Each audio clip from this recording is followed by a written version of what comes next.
Muchísimas gracias, bienvenidos y bienvenidas a esta jornada de perspectivas feministas en salud. Mi nombre es Ivonne Álvarez, les acompañaré en estas horas como moderadora de este ciclo de charlas. Vamos, por favor, a recordarles cuáles son las reglas que vamos a manejar durante las ponencias. Les recuerdo que tienen 10 minutos por cada presentación. Cuando ustedes estén en los 8 minutos, yo activaré el micrófono y haré sonar una alarma para que puedan saber que les quedan solamente 2 minutos. Es importante que exista una sola ponente por cada charla. Las preguntas se van a registrar al final en el chat, por favor. También es importante que ustedes recuerden que al final el equipo técnico estará pasando un link para que ustedes puedan registrar su asistencia. Recuerden que el certificado será entregado solamente si han cumplido con el 50% de asistencia a las conferencias. Entonces va a ser importante que ustedes pudieran registrar su asistencia al final cuando los compañeros del staff les faciliten el link, que será también a través del chat. Vamos entonces ahora a empezar con la ponencia Desafíos en la investigación en el marco de la Ley Nacional de Salud Mental 26.657 y las transformaciones sociales feministas. Presentación de un proyecto de investigación en ciencias sociales. Esta ponencia la presenta el grupo de Milagros Luján Oberti, Faraone Silva, Eugenia Bianchi, Flavia Torricelli. Bienvenidas y bienvenidos a este espacio. ¿Me confirman, por favor, quién de ustedes va a hacer la ponencia? ¿Qué tal, Ivonne? Buenas tardes. Sí, esta ponencia la voy a presentar yo, aunque acá estamos con Milagros participando de la mesa, ¿sí? Una cuestión de división de tareas, meramente. Perfecto. Listo, Eugenia. Entonces recuerde que tienen 10 minutos y a los demás, por favor, las preguntas si se registran a través del chat. Muchas gracias. Pueden empezar. Necesitaría compartir la pantalla. ¿Es esto posible? Sí, correcto. Está habilitada la función. Recién se habilitó. No, esta no es. Es la otra. Vamos acá. Pero ya voy, ¿eh?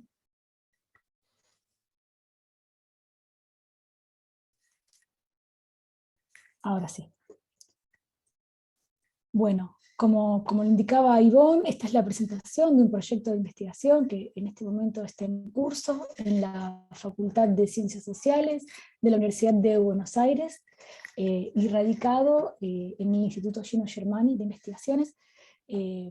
Como también lo mencionó Ivonne, somos 4 las que nos encargamos de hacer esta presentación. Sin embargo, hay otras compañeras más que participan de todo lo que es el equipo de investigación. Tenemos una serie de postulados con los que abrimos la presentación, y es que por un lado comprendemos al campo de la salud mental como un campo complejo, que se encuentra en transformación y que todavía sus contornos están en construcción. También lo pensamos como un campo multidisciplinario, interseccional, transversal y territorialmente situado. En función de esas características del campo de la salud mental, es que pensamos que las ciencias sociales tienen una posibilidad de participar en las reflexiones, en la elaboración de conocimiento en este campo, y a la vez entendemos que, dadas las transformaciones sociales y la coyuntura, tenemos la posibilidad de darle a estas investigaciones desde las ciencias sociales en salud mental, darles un foco y un acento, digamos, un énfasis, que la vinculen con las perspectivas feministas y los problemas de género.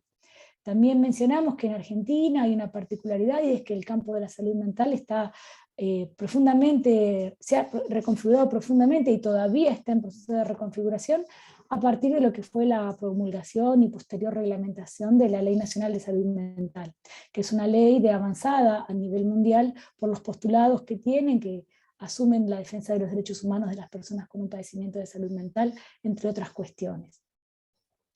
Para este proyecto lo que diseñamos fue un abordaje analítico complejo que al menos vincula 3 ejes relacionados entre sí.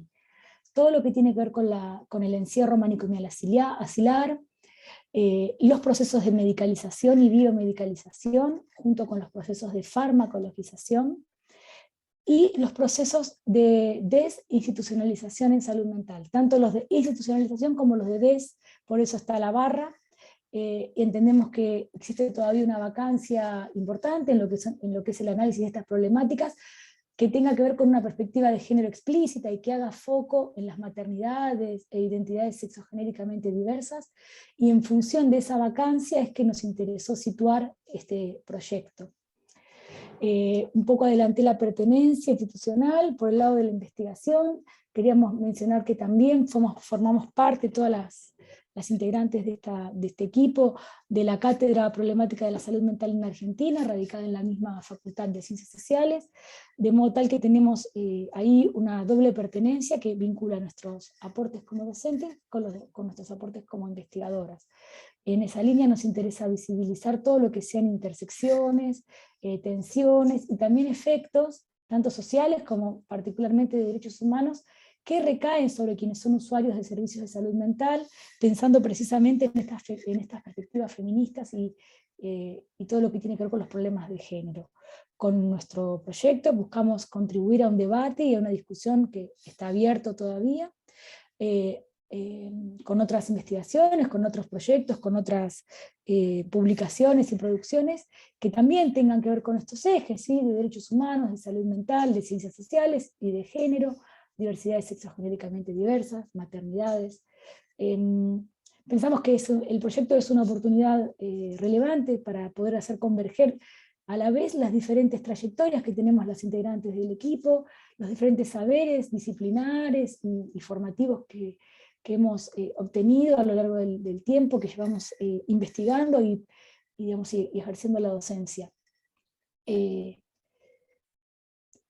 Meramente, o sea, un repaso muy somero de lo que es el marco teórico, articula las perspectivas del control social, la biopolítica y la gubernamentalidad, con lo que tiene que ver con la medicalización y farmacologización de la sociedad, como así también estos procesos que les mencionábamos, tanto de institucionalización como de desinstitucionalización en salud mental.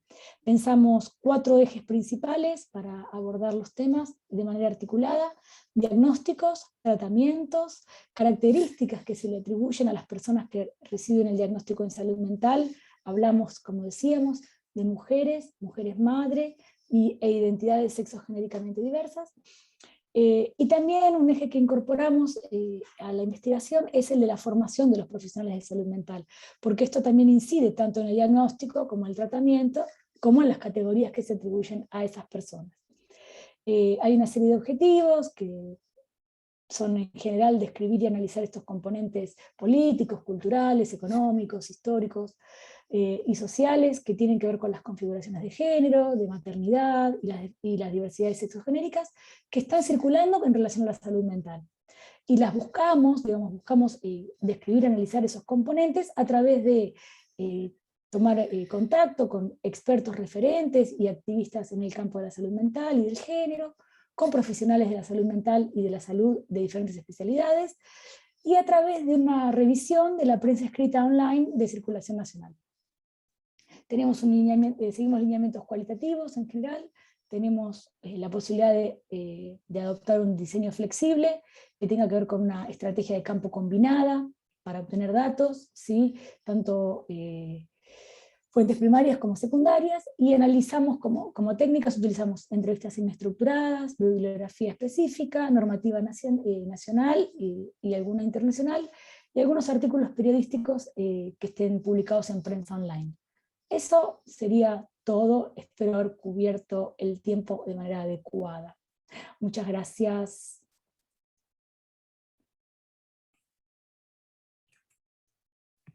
Bueno, más bien muchísimas gracias a ustedes, muchísimas gracias a Eugenia por la ponencia, bastante interesante el proyecto. Si es que hay alguna pregunta, quizá este es el momento oportuno para que pueda el grupo responder a las preguntas.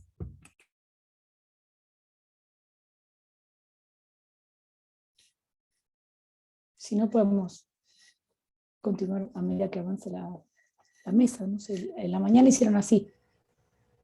acá nos vamos a quedar, así que Claro, sale después. tenemos varias ponencias. Sí. Sí, continuemos entonces con la siguiente ponencia. A continuación nos va a acompañar la ponencia La mujer en el mundo del trabajo, una mirada a las afectaciones psicosociales. Esta ponencia estará a cargo de Sonia Alexandra Heredia Galvez, María Fernanda Vargas y María Paulina Cabay Cepeda. Si es que son tan amables y me confirman igual quién va a exponer. Muy buenas tardes, María Fernanda Vargas voy a exponer. Fernanda, bienvenida, mucho gusto. Recuerde que tiene igual 10 minutos, a los 8 minutos yo le haré saber. Gracias. Perfecto, muchas gracias.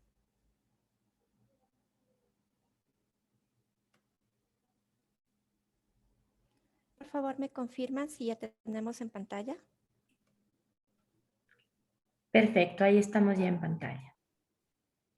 Muy buenas tardes con todos los asistentes. El tema de la ponencia es la mujer en el mundo del trabajo, una mirada a las afectaciones psicosociales. El trabajo fue desarrollado por la doctora Sonia Heredia, la economista Paulina Cabay y mi persona María Fernanda Vargas. La presente ponencia corresponde a los resultados preliminares de una investigación en curso, la cual fue aplicada a una muestra de mujeres trabajadoras que están ubicadas en 3 sectores, en la educación, también en el sector financiero y en el sector de los servicios. A pesar de que en el mundo actual del trabajo ha tenido transformaciones positivas en el torno del papel de la mujer dentro de las organizaciones, debido a las modificaciones positivas que han sido orientadas desde el feminismo, sin embargo, las condiciones laborales actuales no contribuyen a una igualdad sustantiva.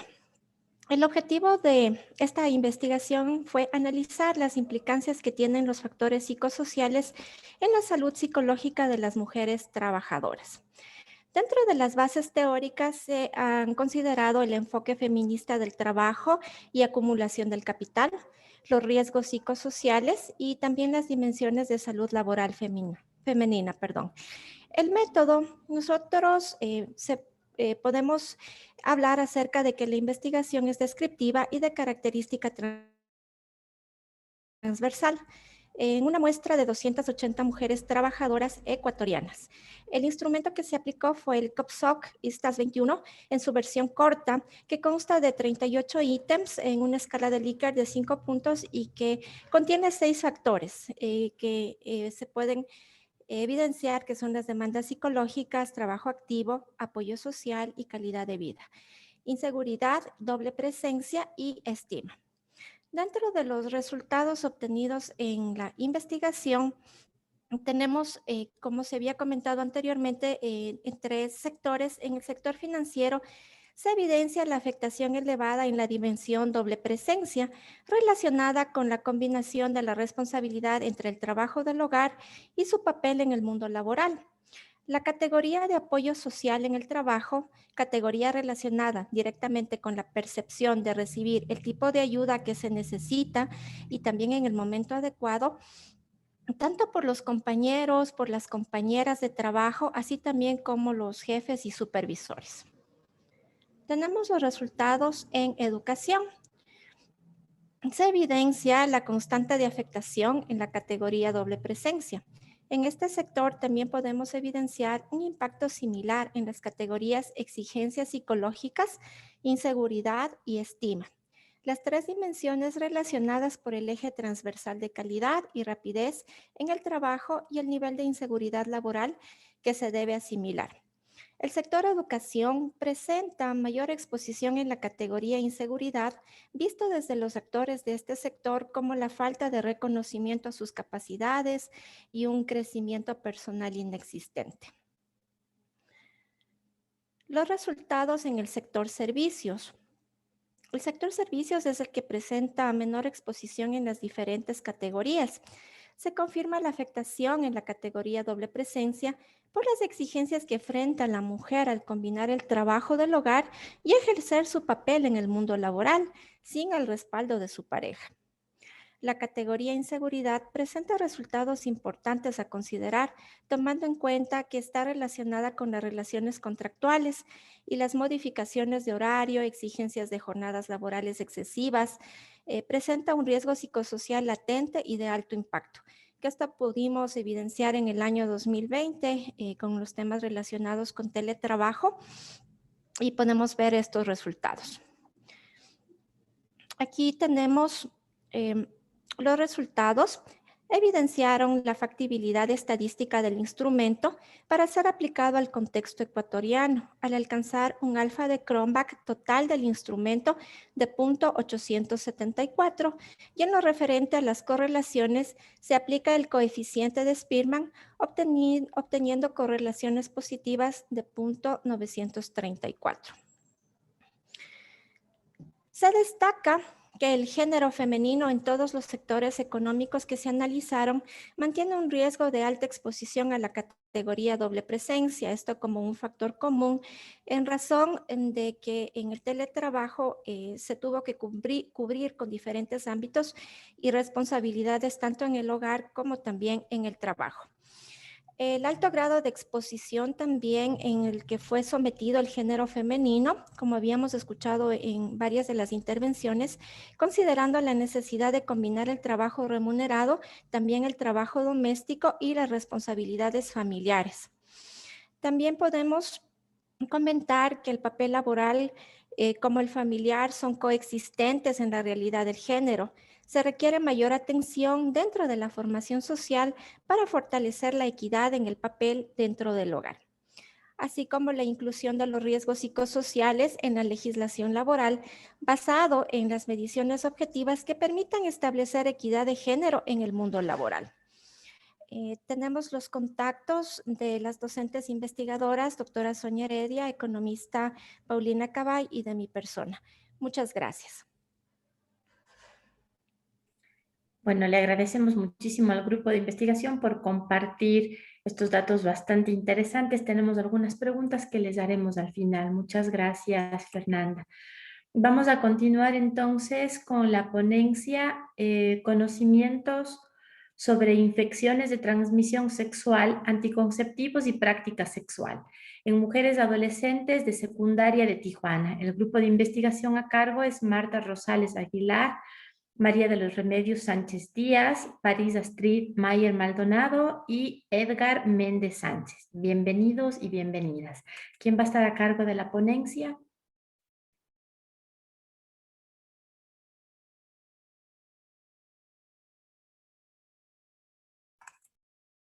Bueno, parece que todavía no se ha conectado nadie de esa ponencia. A lo mejor continuamos con nuevas formas de abordar temáticas de salud sexual y sexualidad desde una perspectiva de género y feminista. Los casos de las influencers de la salud, Gineco Online y Sol Despeinada. No sé si se encuentra ya en la sala. Sí, ¿qué tal? Buenas tardes. Sol Hola. habla. Bueno, entonces esta investigación a cargo de Sol Chaldela, ¿está bien? Y Milagros Sí. Guzmán Oberti. Perfecto, bienvenidas. Entonces pueden empezar. Igual recuerden, tienen 10 minutos. Gracias. Bárbaro, gracias. Cronometramos, así que creo que llegamos bien. Bueno, voy a compartir pantalla. Ahí se ve. ¿Sí? Bueno, ¿cómo están? Con mi compañera, colega Milagros Oberti, nosotras pertenecemos a la Facultad de Ciencias Sociales de la Universidad de Buenos Aires, en Argentina. Nos desempeñamos como docentes en distintas materias. Somos maestrandas en Comunicación y Cultura, que es una maestría como que continúa la carrera de Comunicación, y bueno, somos licenciadas en Comunicación de la misma universidad. Estamos presentando entonces esta ponencia que se titula Dos casos de médicas influencers, instagramers de la salud con perspectiva feminista y de género para el abordaje de temáticas sobre salud sexual, sexualidad reproductiva en el espacio de las redes sociales.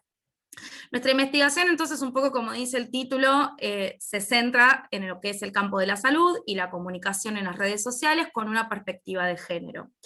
Lo que hicimos fue un análisis de casos de dos cuentas de Instagram manejadas por dos médicas, que las encontramos dentro de la categoría de lo que son influencers de la salud. Una de las cuentas es Gineco Online, administrada, desarrollada por una ginecóloga argentina, Melissa Pereira, y especialista en reproductividad. Y la otra cuenta es llamada Sol Despeinada, que es administrada por una médica generalista y docente de la Universidad de Buenos Aires que se llama Sol Ferreira. El objetivo que teníamos entonces en esta investigación es poder dar cuenta de lo que encontrábamos como nuevas formas o enfoques, en principio, sin tener bien en claro qué categorías usar en un comienzo de la investigación, que entendíamos como enfoques novedosos de comunicar temáticas sobre la salud sexual y la sexualidad en el espacio, en el sistema de las redes sociales. Lo que hicimos fue trabajar con un corpus de sus publicaciones en esta red social. Bueno, tuvimos que recortar muchísimo, así que armamos como 3 constructos, y estamos presentando acá solamente algunos ejemplos. Las 3 categorías son genitalidad y cuerpo, las publicaciones vinculadas a ello.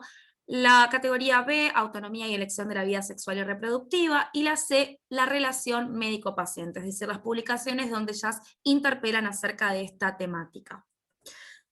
Bueno, ahora, para poder abordar este gran tema-problema, encontramos que era necesario poder estructurarlo en nodos de trabajo que enmarcaban un poco nuestra teoría para poder hacer un análisis.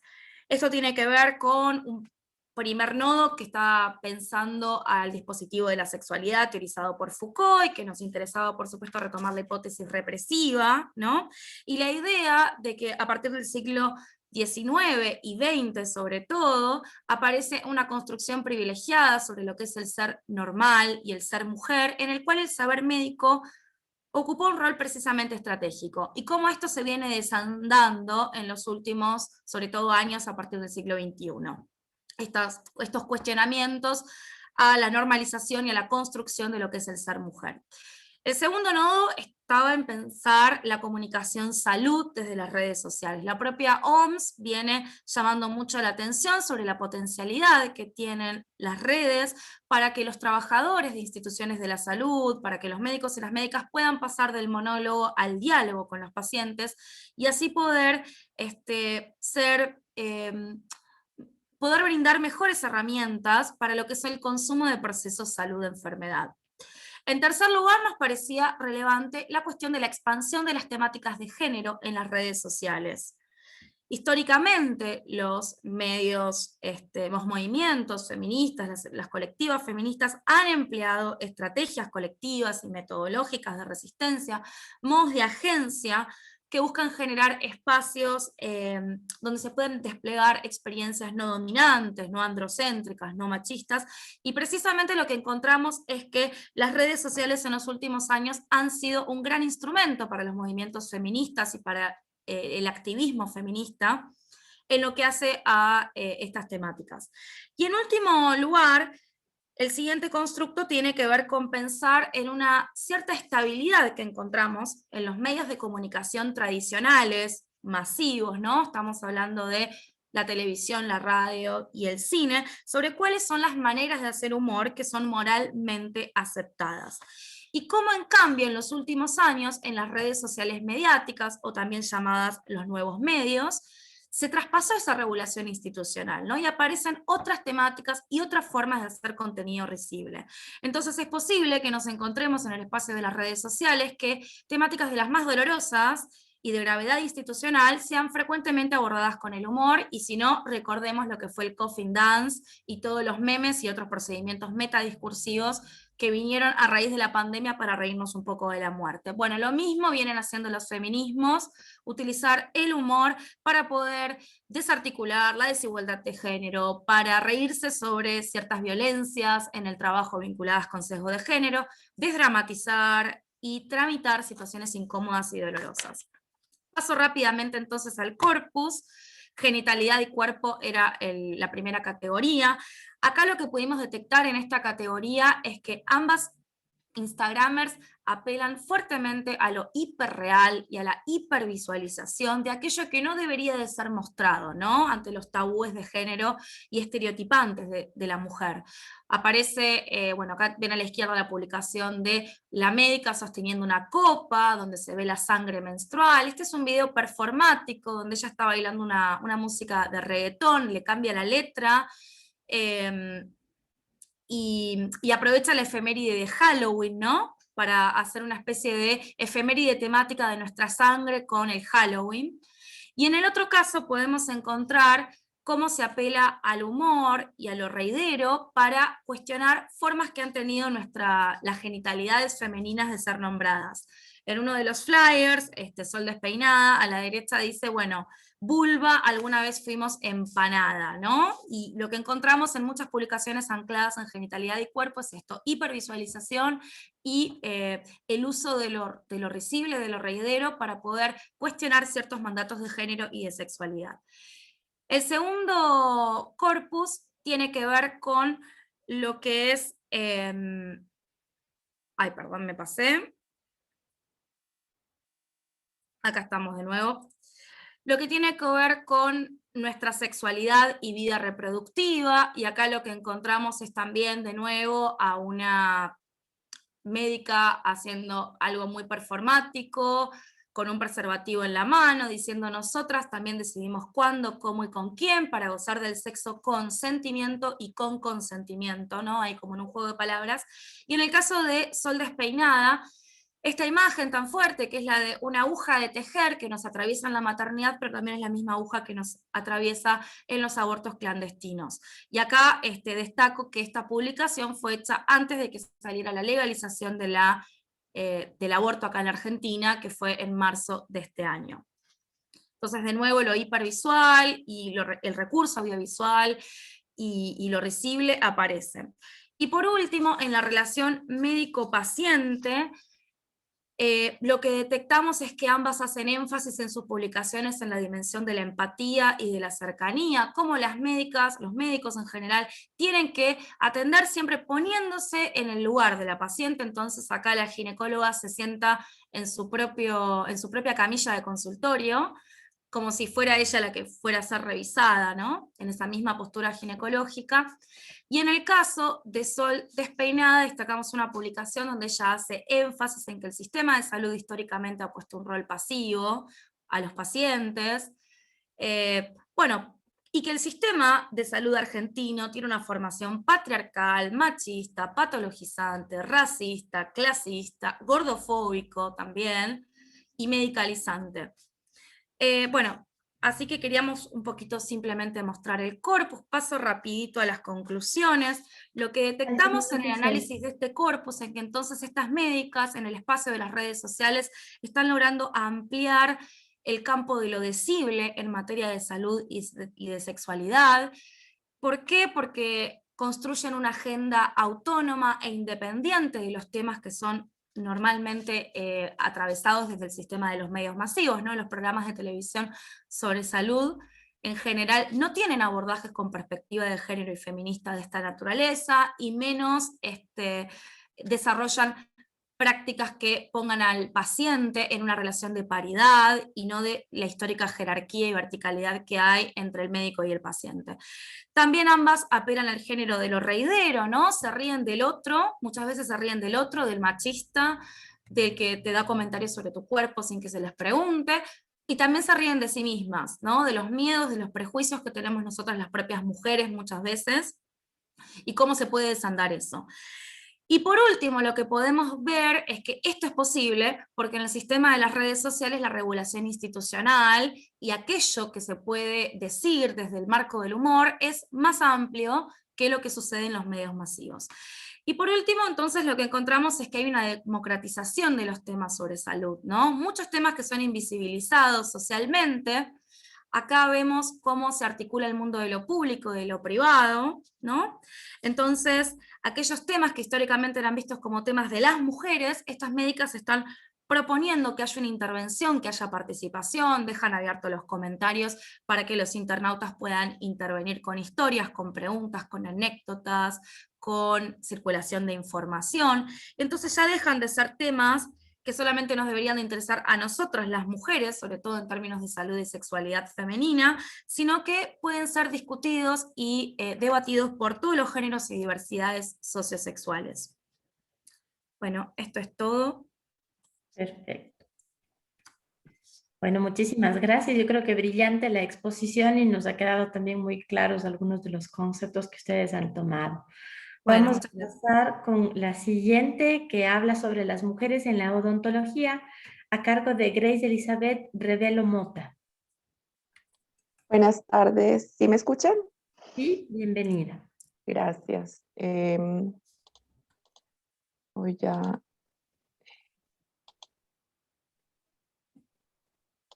Por favor, me informan si se está compartiendo mi pantalla. Sí, ahí, esperemos un minuto. Ahí, perfecto. Estamos ya con la pantalla. Listo, muchas gracias. Buenas tardes, me llamo Grace Revelo, soy docente de la Facultad de Odontología de la Universidad Central del Ecuador y esta presentación está basada en una revisión de la literatura sobre la parte histórica de cómo las mujeres entramos en el área de la odontología y la actualidad de nosotras como mujeres en la profesión. Respecto a los espacios que hemos ganado, pues debemos hablar que históricamente las mujeres desde la época de los mayas ejercíamos como artesanas en el pulimento de los dientes y la incrustación de estas piedras preciosas como jade en los dientes. Después de esta parte histórica existe un tiempo en el cual no se habla nada de las mujeres. Esto puede deberse a las cuestiones de que se priorizó la parte profesional para los hombres. Y en 1775, por ejemplo, en París, se realizó una prohibición en la cual ninguna mujer podía ejercer nada que tuviera que ver con la cirugía y por lo tanto con la odontología. Sin embargo, pues muchas de las mujeres nos hemos destacado, por ejemplo, en la ayudantía, cuando habían esposos que tenían esta carrera o esta profesión, o también en la parte de cuando somos madres, haciendo las extracciones de los dientes de leche de nuestros hijos, algo empíricamente. Después de 40 años de esta prohibición de 1775, entonces las mujeres empiezan a ejercer la odontología y se limita a la atención a las damas de la época, que sería la fotografía que observamos a la derecha.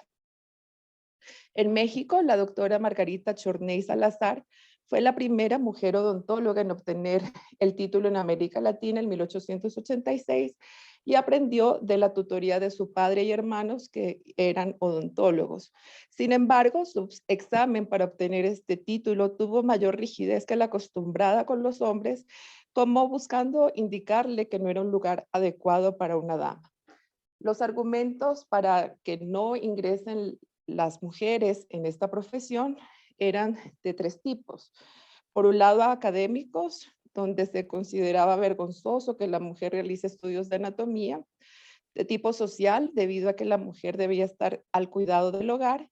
Y relacionados con el ejercicio de la profesión, ya que la odontología requería fuerza física y se pensaba que la mujer era frágil y sin vigor.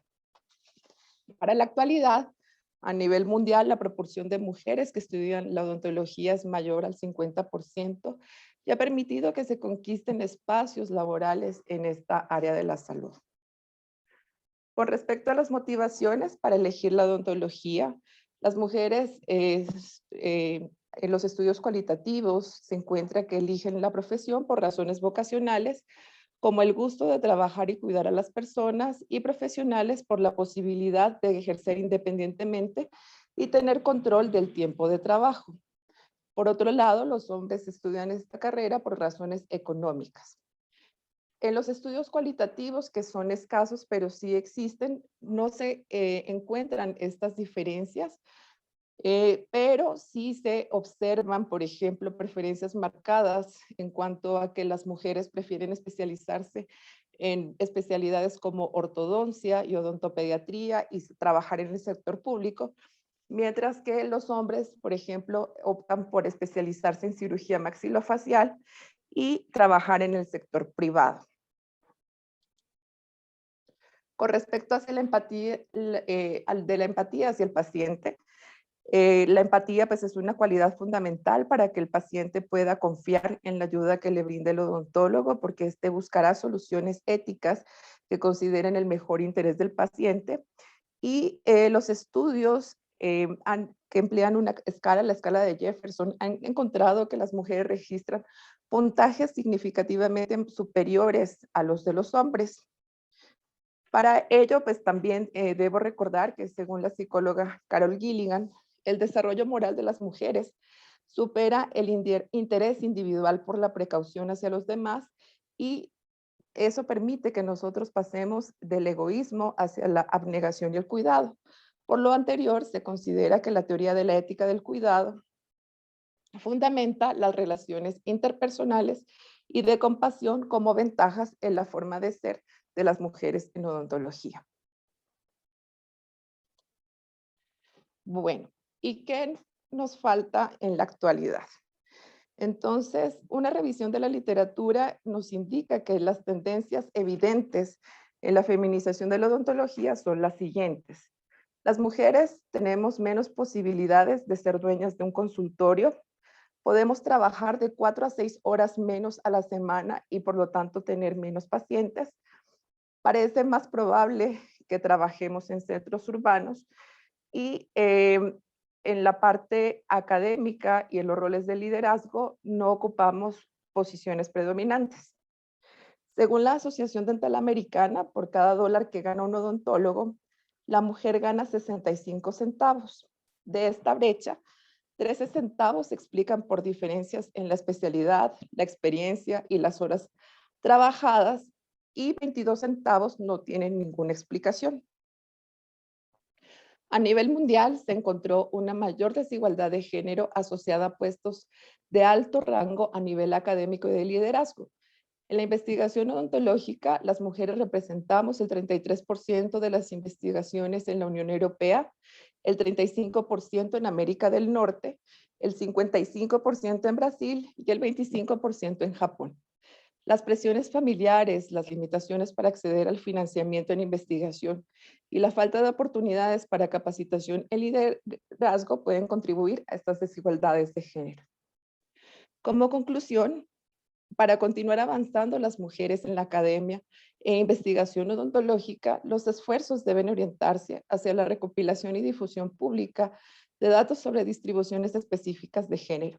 Las mujeres debemos estar motivadas para trabajar juntas y fortalecernos unas a otras porque durante un tiempo no fuimos muchas en la odontología. Muchas gracias por su atención. Muchísimas gracias a usted por la excelente ponencia. Vamos a ver si a continuación el grupo de diferencias de sexo de los parámetros antropométricos clásicos y de la presión arterial y de las relaciones entre ellos en una población sana sin tratamiento farmacológico se encuentra.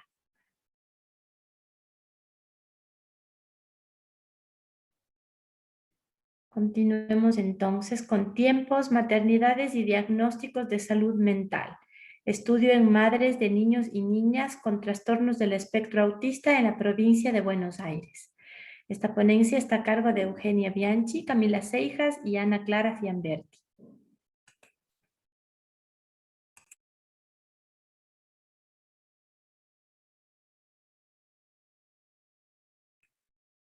Perfecto, estamos ya ahí con la pantalla.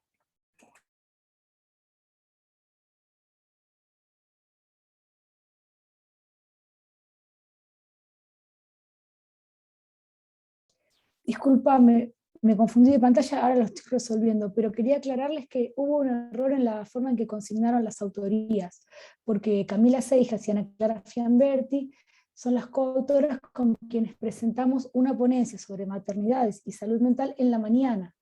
Aquí quien me acompaña y está presente en la sala es la magíster Stephanie Rodríguez Jurado, ¿sí? Con ella es con quien presentamos este artículo que estamos presentando como ponencia aquí, ¿sí? A mí me parece que estamos bien, ¿no? Gracias, Eugenia. No, por favor, es un detalle no menor, digamos. Por supuesto que sí. Otras autoras. Y tuvo la diferencia de acompañarnos también Stephanie, aunque solo puede haber una ponente. Bueno, en este caso, en relación a las autorías, yo vengo en representación de Argentina y Stephanie, si bien hizo su trabajo de posgrado, su investigación de posgrado en Argentina, está dictando clases y es docente en Colombia, así que hay doble pertenencia en términos de nacionalidad.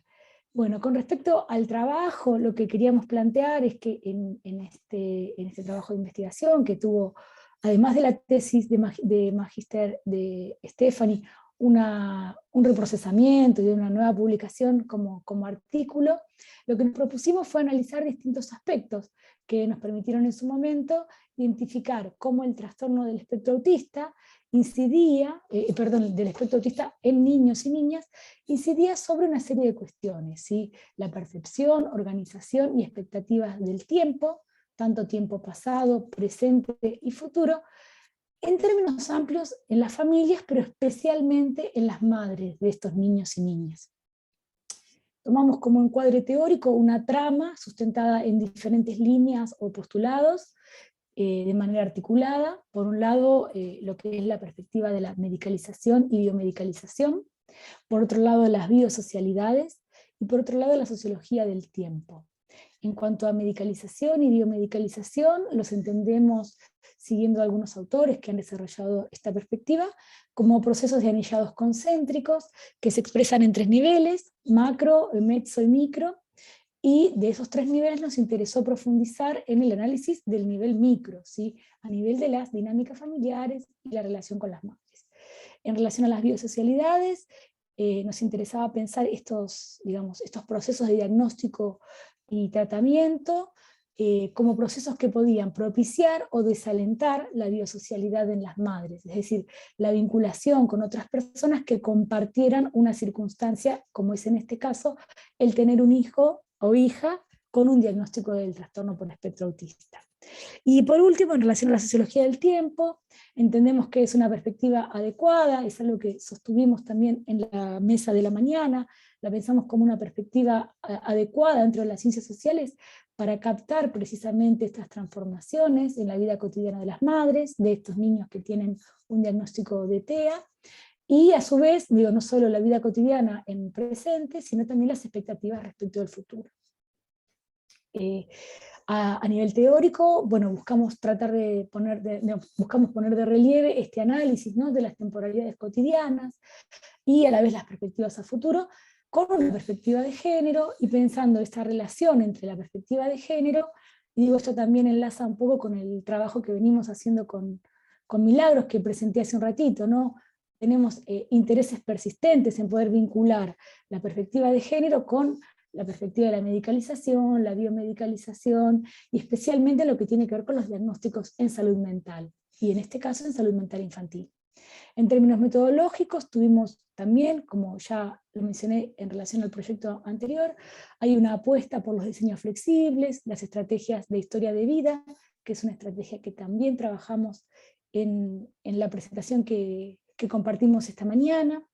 Entendemos que la estrategia de historia de vida es especialmente adecuada para abordar estudios sociales que se enfoquen en género y salud mental, porque permite visibilizar y hacer oír voces históricamente silenciadas, como en este caso las de las madres de niños y niñas con diagnóstico de salud mental, puntualmente de TEA.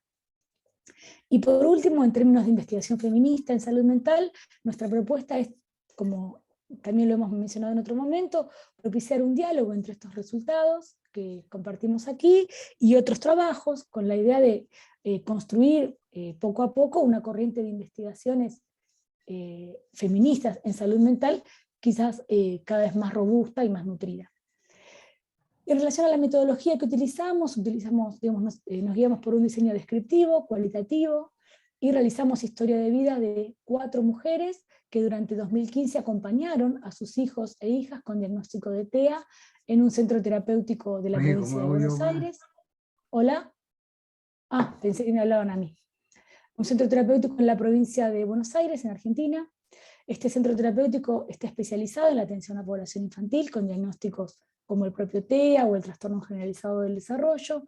Tiene una perspectiva neurocognitiva e incluye especialistas en psicología, fonoaudiología, terapia ocupacional, psicopedagogía y neuropsicología. Seguimos la técnica de historia de vida para realizar las entrevistas con una serie de ejes temáticos. Por un lado, los datos del niño o la niña y su familia, conocer sus inicios en el recorrido clínico, la situación cotidiana en la familia al momento de realizar la entrevista, los procesos de cuidado, crianza, vivencias, sentires respecto de la cotidianidad. También incluimos algunas preguntas espontáneas que surgieron sobre el desarrollo de la entrevista. Y aquí no lo puse, pero sí también incluimos la pregunta para el futuro, que es un tema que un poco trabajamos en el encuentro de la mañana como una dimensión que viene atravesando también las indagaciones que estamos realizando con diferentes compañeras en diferentes equipos. Los resultados tienen, básicamente los organizamos en 4 ejes, pero en todos los casos lo que hacen es exponer la incidencia de este diagnóstico de los niños sobre lo que tiene que ver con las percepciones y expectativas respecto del tiempo en sus mamás. Por un lado, uno de los resultados es que las actividades cotidianas de las madres han sufrido una profunda transformación vinculada a la asistencia a espacios terapéuticos para acompañar a sus hijos. Esto es un punto en común con la investigación de la mañana. En segundo término, las expectativas de las madres respecto al tiempo libre y al esparcimiento también se ven fuertemente incididas por el diagnóstico de TEA. En tercer lugar, hay una incidencia también sobre los cambios que de haber podido hubiesen realizado las madres en el tiempo que los niños llevan realizando las terapias. Esa fue una de las preguntas que muy certeramente Stephanie, que fue quien realizó el trabajo de campo, tuvo la delicadeza de plantear, aún sabiendo que en todos los casos tuvo efectos muy conmocionantes para las madres que estaban siendo entrevistadas. Ella las pudo guiar a partir de esta pregunta de una manera muy amorosa para no generar, más conmoción de la que provocaba ya este tipo de consultas. Y por último, una pregunta también muy difícil de sobrellevar, pero que nos parecía importante poder plantear en este clima que fue generando Stephanie con las entrevistas, que es qué incidencia tiene el diagnóstico de TEA en las creencias y los pensamientos de las madres acerca del futuro de sus hijos en particular, ¿sí? ¿Qué creencias y pensamientos tenían respecto de cómo su hijo o su hija, que portaba al momento de la entrevista un diagnóstico de TEA, iba a ser en relación a su futuro? Esos son de manera muy sintética los resultados que obtuvimos. Aquí tienen nuestros contactos, el de Stephanie, que aquí está entonces, y el mío, y en caso que surja alguna pregunta para poder ampliar esta apretada síntesis, estamos aquí. Muchas gracias.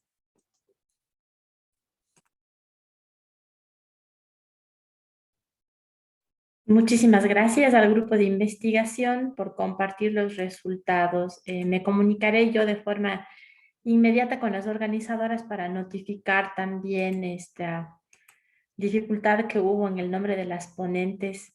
Muchísimas gracias, Ivonne, muy, muy atento de tu parte. Sí, atento para que puedan tomar todas las medidas necesarias para corregir este error. Mil disculpas por aquello. Se encuentra ya en la sala José Andrés Octavio, que va a hacer la presentación de la ponencia Diferencias de sexo de los parámetros antropométricos clásicos y de la presión arterial y de las relaciones entre ellos en una población sana sin tratamiento farmacológico. La investigación está a cargo de José Andrés Octavio, Rafael Hernández, Mónica Guzmán, Egle Silva y Daisy Marcano. Bienvenidos y bienvenidos. Recuerde que tienen 10 minutos y la ponencia la puede hacer una sola persona. Gracias.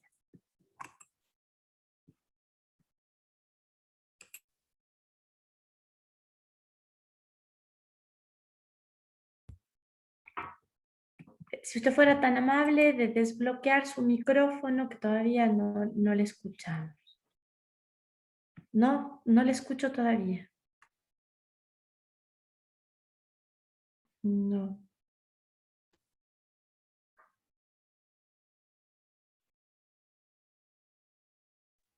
¿Me oye? Ahí sí.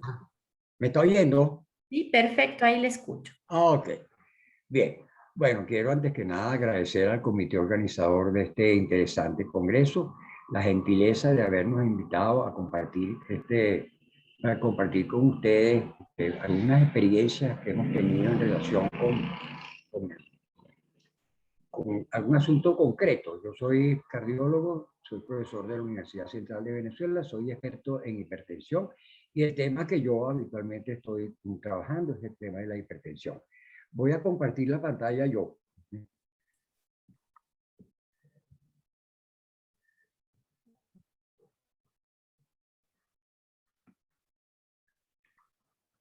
Perfecto, ahí estamos ya con su pantalla. Bien, el tema al que me voy a referir es el problema de la diferencia de sexo en los parámetros antropométricos clásicos y de la presión arterial y sobre todo, y lo más importante, de las relaciones entre ellos en una población sana sin tratamiento farmacológico. Este asunto de la correlación entre los parámetros antropométricos, índice de masa corporal y circunferencia abdominal con la presión arterial ha sido estudiado una cantidad de veces, en muchos estudios existe. Sin embargo, en muchos de ellos están incluidas personas que reciben tratamiento antihipertensivo y eso, por supuesto, sesga un poquito la relación. Por otra parte, lo que ha sido menos explorado es el problema de que si estas relaciones son diferentes o son iguales entre los hombres y las mujeres. Nosotros trabajamos con una muestra de 1.790 mujeres y 984 hombres entre los 18 y 99 años. Todas estas personas eran habitantes de Caracas metropolitana. Este estudio es un fragmento de un estudio denominado MMM17, promovido por la Sociedad Internacional de Hipertensión, que abarcó más de 1 millón de personas en 80 países. En el caso de Venezuela abarcó 20.000 personas y nosotros seleccionamos de la muestra correspondiente a Caracas un grupo de personas que se incluían un grupo de personas que no tenían enfermedad cardiovascular conocida o diabetes y personas sin terapia cardiovascular. ¿Qué fue lo que hicimos? Se midió la presión arterial en estos voluntarios que de la manera como dictan las normas internacionales. La persona estuvo sentada durante 3 minutos y después de eso se le empezó a tomar la tensión con un tensiómetro oscilométrico, que son tensiómetros validados, los que usamos nosotros, y se promediaron estos 3 registros y el valor obtenido, ese promedio, se utilizó para los cálculos. Entonces nosotros analizamos el sexo, el índice de masa corporal y la circunferencia abdominal para realizar las comparaciones y las correlaciones. Las características hemodinámicas y antropométricas de la población las vemos aquí. En el caso de la presión arterial sistólica fue más alta en los hombres que en las mujeres, igual la presión arterial diastólica.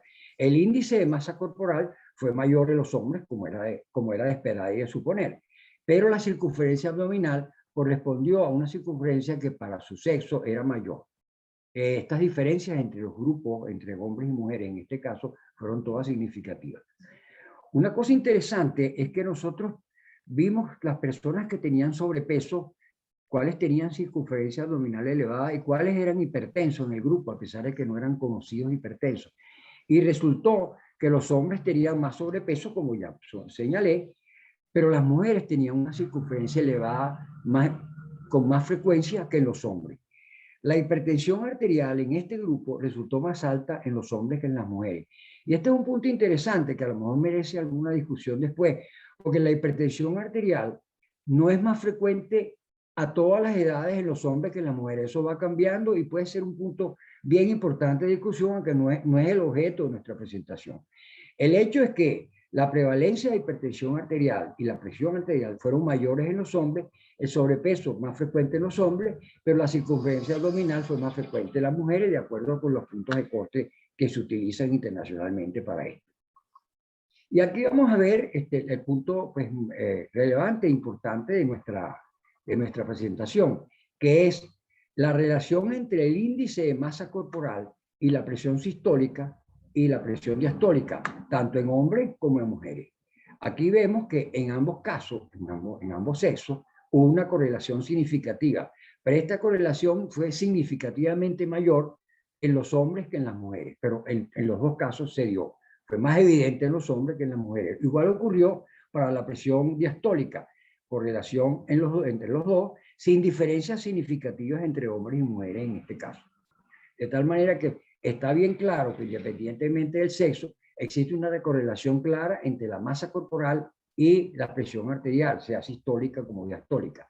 Y el otro punto fue comparar o correlacionar la circunferencia abdominal con la presión sistólica y diastólica, análogamente a lo que se hizo antes, tanto en hombres como en mujeres. Y aquí resultó otra vez que la correlación fue mucho mayor en los hombres que en las mujeres para la presión sistólica y diastólica, y fue significativamente mayor en ambos casos, en el caso de los hombres.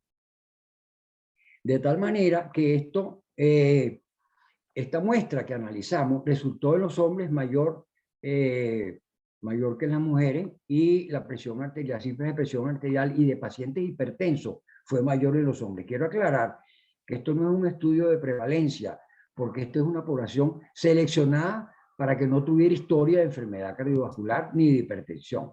Pero en el grupo seleccionado, que era un grupo de pacientes sanos desde el punto de vista cardiovascular y sin diabetes, había más hipertensos hombres que mujeres.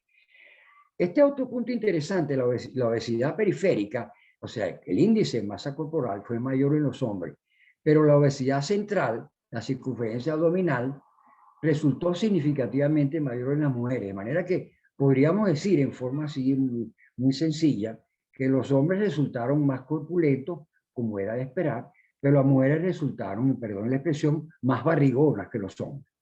Las correlaciones entre estos índices con la presión sistólica fue muy evidente. Esta correlación más marcada en el sexo masculino que en el femenino nos permite señalar que evidentemente existe una diferencia. Y en conclusión, nosotros podemos decir que estos parámetros antropométricos deben ser evaluados. Y deben ser evaluados tanto en hombres como en mujeres y en manera individual, porque son una contribución particular a la aparición de hipertensión arterial en ambos sexos, y muy importante a la hora de recomendar cambios en el estilo de vida o terapia cardiovascular. Muchas gracias. Muy gentil, muchísimas gracias por su exposición. A continuación, solamente quiero confirmar si se encuentra en la sala alguno de los ponentes del estudio realizado en Tijuana.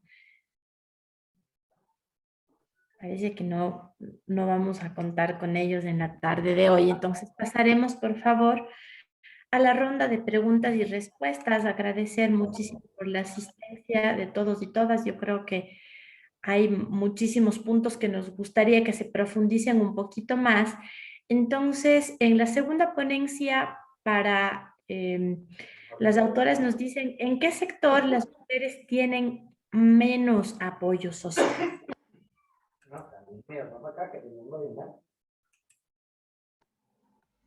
Muy buenas tardes.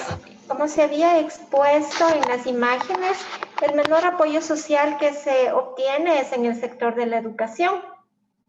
Hemos podido observar de que realmente es una situación que afecta porque no se tiene el apoyo entre compañeras. De igual manera, no existe un apoyo en alguno de los casos, como lo indica este factor, en el apoyo con relación a supervisores y también a jefes.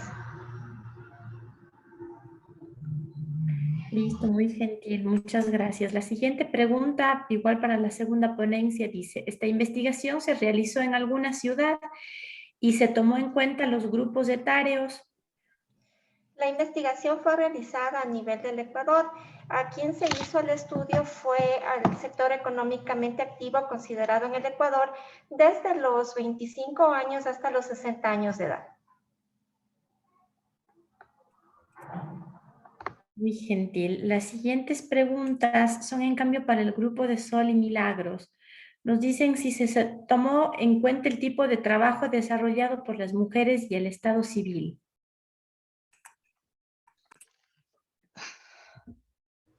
¿Cómo? Me parece, Ivonne, que ese es sigue siendo para el trabajo anterior, para la presentación anterior, Sí, me parece que sí. con respecto a la Está ayudando secretaria. Samantha a recolectar las preguntas y ella las recolectó acá si se tomó en cuenta el tipo de trabajo desarrollado por las mujeres y el Estado civil. O si pudieran contarnos algunos criterios que las llevaron a elegir a estas dos influencers, además de los temas que trabajan, el humor y las conclusiones, si tienen muchos seguidores, si interactúan con sus seguidores o qué otro tipo de criterios consideraron ustedes para la selección de las influencers. Ah, esa sí recuerdo que era para nosotras, la otra no tanto. Sí. Bueno, voy con la respuesta sobre la selección de las influencers. Hubo como dos grandes criterios, digamos, ¿no? Cualitativo y cuantitativo. Con respecto al cualitativo, o sea, tenía que ver con su modalidad de enunciación, digamos, que tensiona el modelo médico hegemónico al enunciar de un modo diferente. También con que las dos participan del campo médico, institucional, digamos, son profesionales de las carreras de medicina. Y por otro lado, tenía que ver con su modalidad, su forma de comunicar salud, ¿no? Que tensiona con esta perspectiva feminista, porque posiblemente podría haber también muchas mujeres médicas que no necesariamente comuniquen salud desde esta perspectiva que a nosotras nos interesaba. Y después, a nivel cuantitativo, efectivamente, o sea, son denominadas influencers por su cantidad de seguidores y publicaciones, sobre todo nos fijamos. O sea, las dos tienen más de 300.000 seguidores, hoy en día deben tener más, y más de 1.500 publicaciones. Entonces son muy representativas en ese sentido. Perfecto, muy gentil. Muchas gracias por la respuesta, Milagros. La siguiente pregunta es para Eugenia y Stephanie. Bueno, recalcan lo valioso del trabajo de campo que contaron y si podrían ampliar la categoría de futuro. Emergieron expectativas familiares, educativas sobre los niños y niñas, incluso expectativas terapéuticas. Y vimos que había dos preguntas y las pensamos articuladamente, pero le doy la palabra a Stephanie para que ella pueda avanzar porque así también puede participar de esta presentación.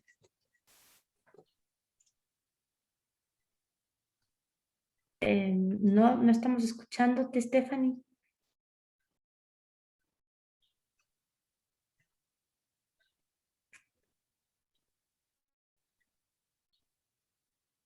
No, ahí no.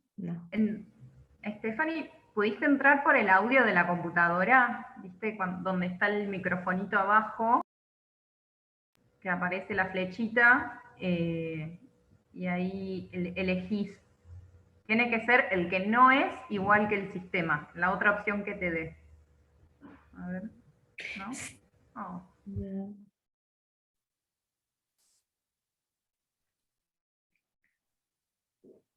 A ver ahora.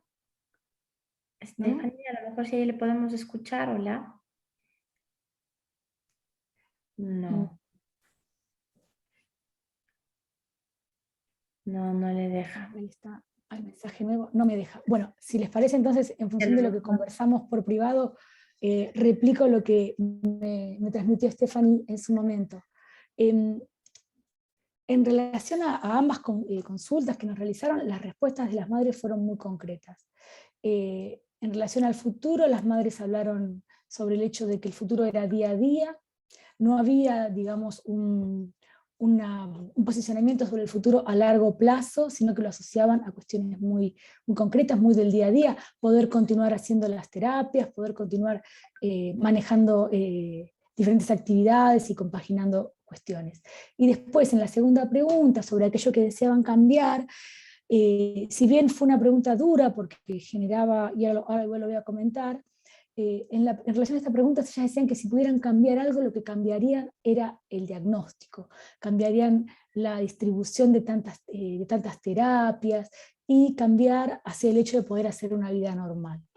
Esto en relación a los resultados. Sin embargo, yo quería hacer una nota especial para lo que fue la manera en que condujo las entrevistas Stephanie, que me parece muy significativa, porque no casualmente las dos preguntas que están resaltando, como aquello que no llegamos a hablar en profundidad, fueron preguntas que trabajamos mucho internamente en lo que eran las conversaciones acerca de cómo llevar adelante el trabajo de campo, de una manera que no resultara, digamos, una revulneración o una vuelta a, digamos, a fragilizar a estas madres.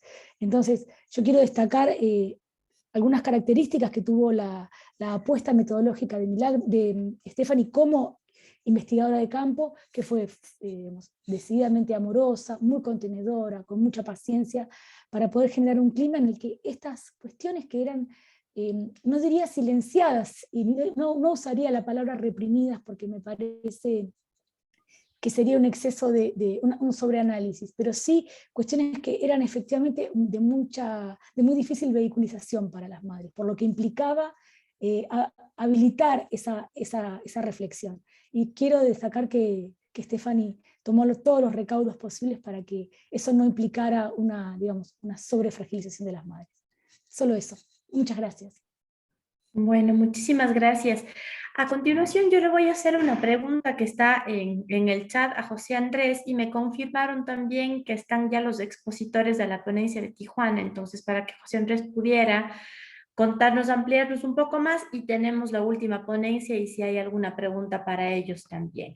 Entonces, José Andrés, nos comentan que es muy interesante el tema y cuál sería la perspectiva feminista en el estudio, si podría, por favor, profundizarse un poquito más sobre esto.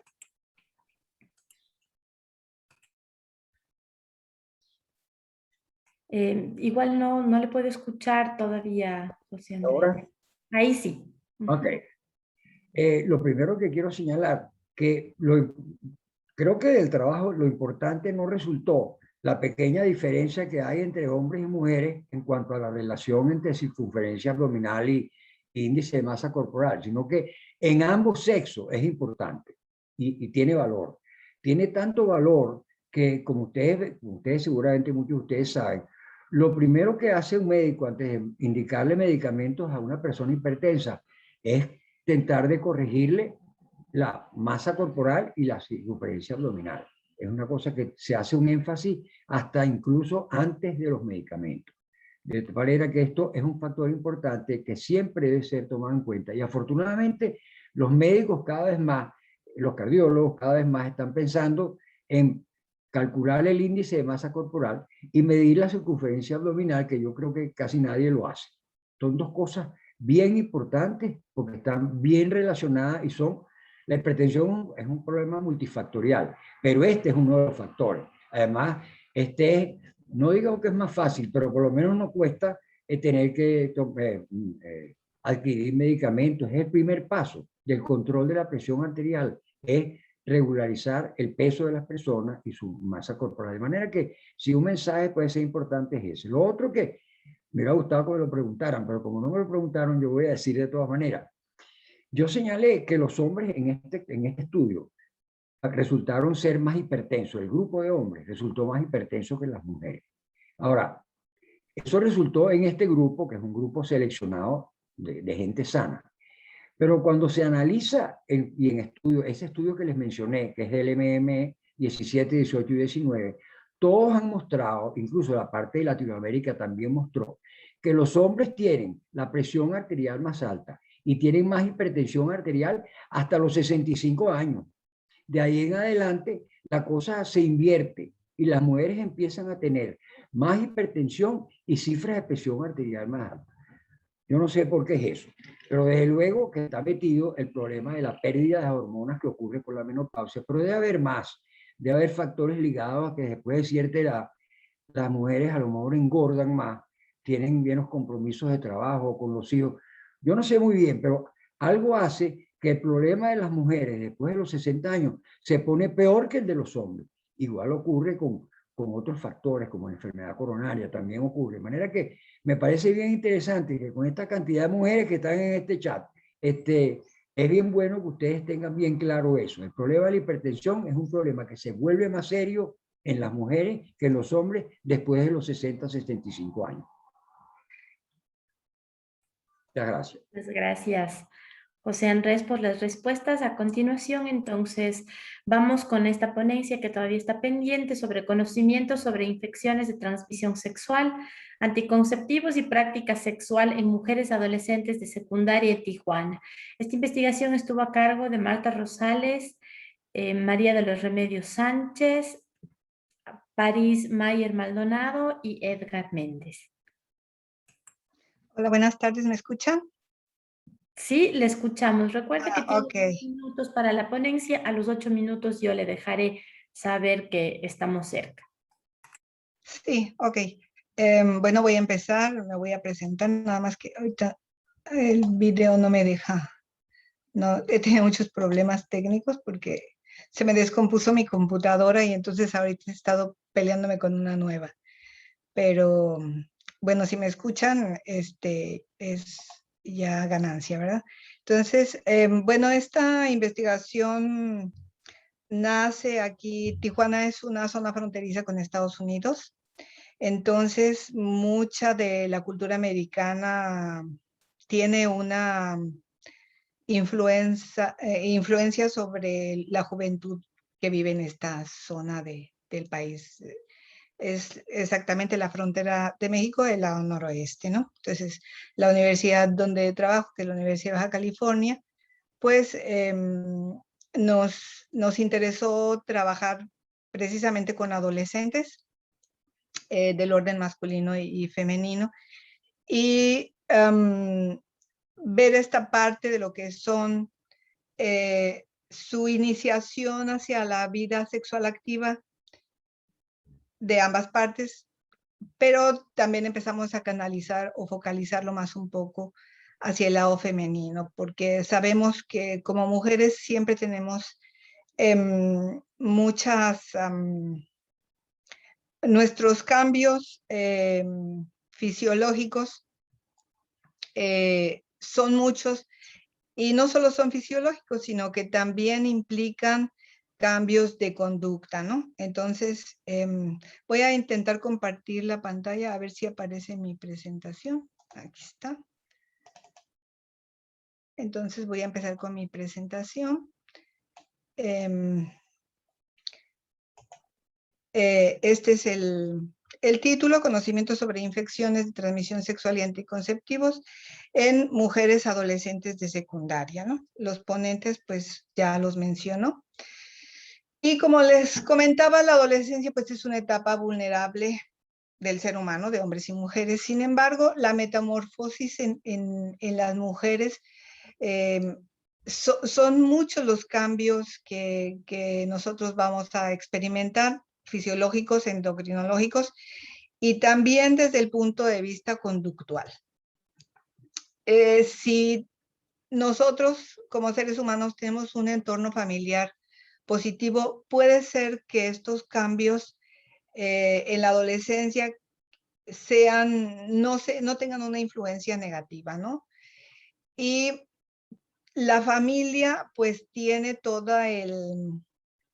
un 50% de la influencia sobre esto. Si nosotros contamos con padre y madre, tenemos una imagen social y familiar muy positiva, pero si esto no se da, si solo hay un padre o madre, cualquiera de los dos, entonces la familia va a tener una influencia de tipo negativa porque no hay un control sobre los muchachos. Y en este país, desde la escuela primaria, empiezan a hablarle a los chicos sobre los cambios que se dan en la adolescencia y sobre la protección para evitar el embarazo. Pero pues suponemos que no tienen la madurez mental para adaptarse a toda esa información o entenderla de manera que lo entiende un adulto, ¿no? Entonces, el objetivo de este trabajo fue saber qué conocimientos tenían las adolescentes sobre infecciones de transmisión sexual y anticonceptivos. La metodología, pues visitamos 2 escuelas secundarias, previo consentimiento, se les informó que era confidencial y se aplicó un instrumento con ítems dicotómicas y politómicas. Para los resultados, pues las pacientes fueron totalmente voluntarias, se excluyeron encuestas no completas y se creó una base de datos con 280 participantes. Entonces tuvimos 280 adolescentes de las escuelas secundarias y vimos que ellas nos informaron que la escuela es la que les daba más conocimientos sobre educación sexual y anticonceptivos. En segundo lugar estaba la familia, después amigos, después el internet y los sistemas de salud. También les preguntamos si ellos consideraban pertinente iniciar la actividad sexual en la adolescencia y la mayoría, pues el 90% indicó que no, que preferirían en la etapa adulta. De este universo, el 8.21 manifestó haber iniciado su actividad sexual ya. Y a través de las preguntas encontramos que de amiga a amiga, entre las conversaciones, pues la suma se fue hasta 35, entonces ahí había una diferencia amplia entre lo que decían de manera personal y de lo que se decía por intercomunicación horizontal. Luego hicimos una pregunta de qué era su opinión sobre la práctica sexual sana para la edad de la adolescencia y el 50% opinó que la masturbación estaba bien, que la práctica vaginal también era correcta y pues las otras no presentaron relevancia como la oral, la práctica oral y la práctica anal. Con respecto a los conocimientos de los métodos anticonceptivos, bueno, pues el condón es lo que ellos más conocen y la tableta de emergencia, el condón femenino y el condón masculino. Y tienen versatilidad sobre sus conocimientos en cuanto a los otros métodos, pero se ve que sí han entendido la información que se les ha dado a través de sus clases en la escuela. De las que estaban del 8.21 que decía que tenía actividad sexual ya, el 5.36 mencionó que ya tenía un método anticonceptivo en uso. Y también el 77% informó que conocía ya cómo se pueden poner los condones, tanto el femenino como el masculino. Con respecto a las infecciones de transmisión sexual, bueno, pues vimos que el VIH era el que más conocían, la gonorrea, el herpes, el VPH, las verrugas del papiloma, sífilis y el herpes labial. Sin embargo, encontramos que desconocen muchas otras infecciones que se transmiten y que en general en la salud pública son enfermedades que son importantes dentro de tanto el público general como los adolescentes. Por ejemplo, la tricomoniasis es una de las más prevalentes y ellos no conocen esa enfermedad. Tampoco saben que la hepatitis B y C puede transmitirse por el contacto sexual. Tampoco conocen los piojos púbicos. Entonces nos dimos cuenta de que, aunque sí tienen algunos conocimientos, todavía falta mucho por aprender. Nuestras conclusiones, bueno, pues el 8.21 es activa sexualmente y el 5.36 usa un método anticonceptivo. Tienen conocimientos aceptables sobre los anticonceptivos, como son los condones, la pastilla del día después. Sin embargo, saben del parche, saben del DIU, etc. Y sobre las infecciones de transmisión sexual, bueno, las más populares son las que conocen. Sin embargo, consideramos que las que no conocen también son epidemiológicamente importantes y que pues se debe de trabajar sobre esa área, ¿no? Entonces, pues esta es la la presentación. Aquí termino, espero no haber abusado del tiempo. Muchísimas gracias, Marta. Estamos perfectos con el tiempo. Pues si hay alguna pregunta, pues aquí estoy con mucho gusto para contestarlas. Sí, hay... Yo tenía una pregunta, no sé si la podrá hacer oral así o precisa ser escrita. Claro. Me parecía, me llamaba la atención cuando hablabas de la cuestión de la familia, ¿no? Como las categorías de madre o padre. Sí. ¿De qué manera las utilizan ustedes en este trabajo y si tienen contemplado lo que es la noción de diversidad familiar y, Sí, bueno, sí. y los estereotipos no binarios de roles de padre, roles de madre? ¿Qué pasa con eso, con la diversidad familiar? O lo que son las familias también llamadas familias, porque es noción de familia monoparental, ¿no? Y nociones ampliadas de familia, me preguntaba por eso. Y también por la cuestión de la sexualidad, si se están centrando más que nada en lo genital, o de repente están queriendo contemplar o tienen pensado contemplar a la sexualidad desde otras dimensiones, desde el afecto, cuidados, en fin, cuestiones que puedan tener que ver con género también. Muchas gracias. Sí, no fue tan profundo, pero sí, este trabajo se deriva de otro que se publicó el año pasado. Y sí había una pregunta con respecto al género, sí había quienes no se identificaban. En general fueron más del sexo masculino. Por eso realmente no lo incluí aquí. La otra parte de la familia, bueno, no lo preguntamos, pero cuando estuvimos en la revisión de la bibliografía, sobre todo para trabajar la parte de embarazos en la adolescencia, dentro de los embarazos en la adolescencia se manifiesta que las estadísticas revelan que aquellos que son monoparentales y que en general solo hay un modelo familiar y tienen, que no solamente es hijo único, sino que tienen muchos hermanos, es muy posible que la atención sobre los hijos no se centre. Entonces, esta etapa de la evolución adolescente, pues ellos se sienten solos. Y que esta parte de estar solos los lleva a buscar más socializar, pero no necesariamente con gente o con un entorno positivo.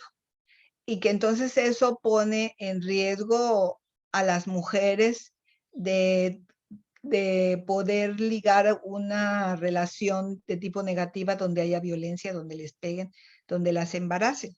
Y aparte, si las embarazan, pues bueno, vuelve otra vez ellas a tener otro choque social, porque pues ahora van a dejar de estudiar, sus limitaciones son tremendas. Hay muchos estudios en México que hablan sobre eso, el de nuestro trabajo, ¿no? Pero nos da una pauta para poder seguir esta línea de trabajo en ese sentido. Afortunadamente, dentro de todos los que nos encuestamos, porque el trabajo global fue como de 600, casi 700 alumnos, ninguno había presentado un embarazo.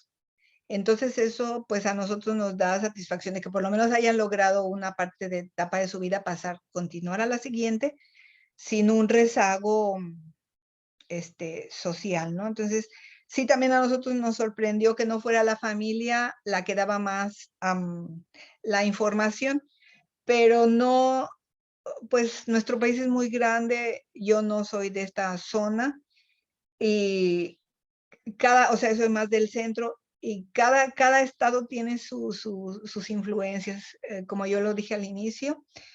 Yo estoy en una zona de frontera donde muchos de los aspectos americanos en el enfoque social se ven muy comunes y no tanto el apego hacia las madres como es más en el centro de México o hacia el sur. Entonces, es un poco difícil hablar de eso porque nosotros no lo hicimos, pero sí estuvimos leyendo mucho sobre eso y queda claro que hay que ver también el papel de la familia, sobre todo en las chicas que sí se embarazan, porque este entorno que nosotros vimos, bueno, pues las chicas no, por lo menos tenían conocimientos básicos, por lo menos saben del condón, Y las que ya tenían actividad, pues ya se estaban cuidando, ¿no? Entonces, creemos que eso es positivo y que es bueno decirlo, ¿no? Yo creo que, Marta, es importante conectar esto con la siguiente pregunta que hay, porque nos dicen de esta epidemiología que ustedes presentan, también les gustaría saber si tomaron en cuenta el enfoque de género y sobre la violencia basada en el género y el empoderamiento del cuerpo, si se tomó en cuenta el conocimiento que tienen las mujeres sobre el derecho a decidir sobre su propio cuerpo, si es que estas adolescentes supieron que tienen derecho o no a ser tocadas, qué pasa con el tema de violencia, a lo mejor sí se puede ampliar un poquito ahí sobre... El trabajo no lo quisimos hacer en esa profundidad de hacer esas preguntas, sobre todo en la cuestión. Sin embargo, ellos ya conocen lo que es la cartilla de derechos, que de hecho está como parte en las referencias del trabajo escrito. Conocen los derechos y ahí está todo lo que, lo que implica la violencia, lo que implica la posesión de su cuerpo. Y eso es importante, de que lo conocen, sí, de que lo preguntamos, no. No, porque pues el trabajo no iba con esa intención. Lo de nosotros, yo trabajo más la parte de infectología, entonces fue más irnos por las ITS y por los embarazos. Pero sí quiero decir que en el país existe la cartilla de derechos y ellos conocen la cartilla de derechos, que es donde se habla todo esto de la violencia, de el que pueden ser extrovertidos con su género y lo de la violencia, que ellos pueden reportar la violencia y que no deben de tener miedo hacia eso. O sea, sí está conocido y sí hay mucha literatura y hay incluso organizaciones privadas que se encargan precisamente a favor del aborto para aquellas adolescentes que no quieran tener hijos. Pero como nuestro caso se fue hacia otro lado de nuestro estudio, pues no ahondamos en esa parte social. Otra pregunta es sobre cómo fue tomada la muestra y qué cantidad también de usuarios ustedes pudieron indagar o investigar. Bueno, es que como lo mencioné, fue parte de un trabajo donde la muestra fue de 680, pero incluía femenino y masculino. Para este trabajo apartamos exclusivamente todo lo femenino de ese universo con las mismas preguntas. ¿Cuál era la otra? Esa es la última pregunta que tenemos dentro del chat.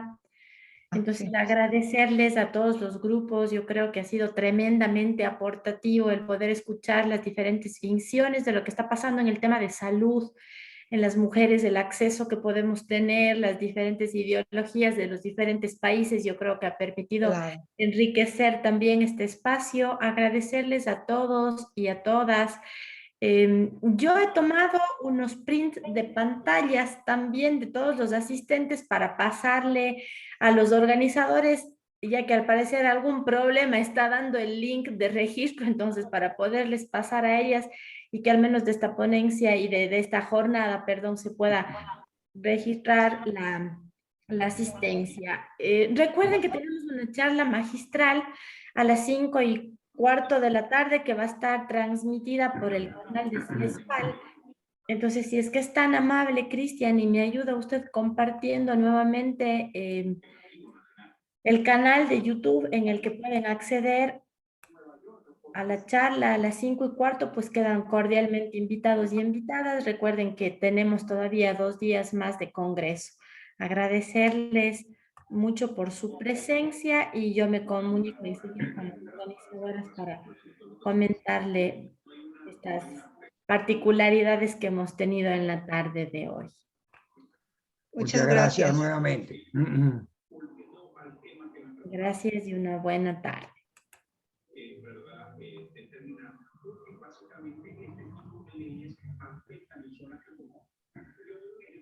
Por ejemplo, en mi estado, por ejemplo,